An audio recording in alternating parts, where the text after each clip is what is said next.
Salut, c'est Magicoire, ici on est là pour la tech.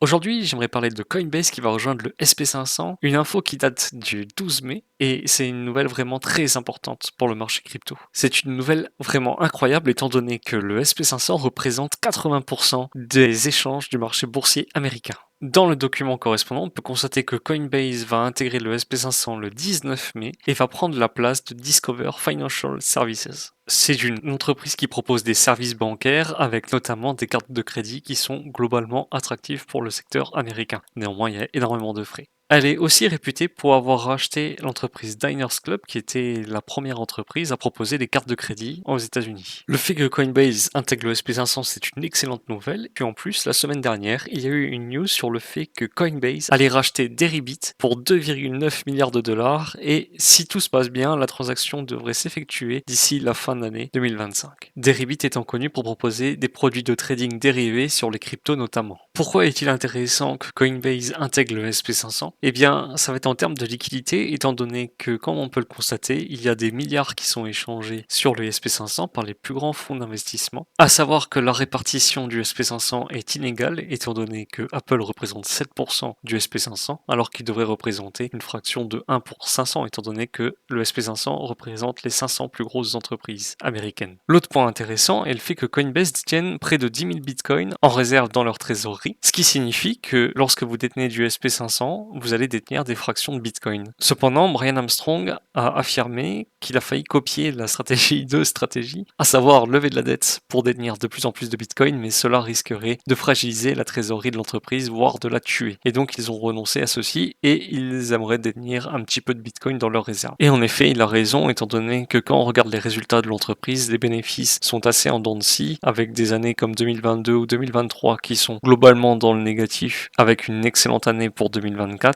et néanmoins, adopter ce type de stratégie-là pourrait nuire grandement à l'entreprise. Et vous, quel est votre avis là-dessus? Je suis curieux d'avoir votre avis. Est-ce que vous pensez que c'est une anecdote ou alors que, en effet, c'est une news hyper bullish pour Bitcoin? Sur ce, moi je vous laisse et n'oubliez pas qu'on est là pour la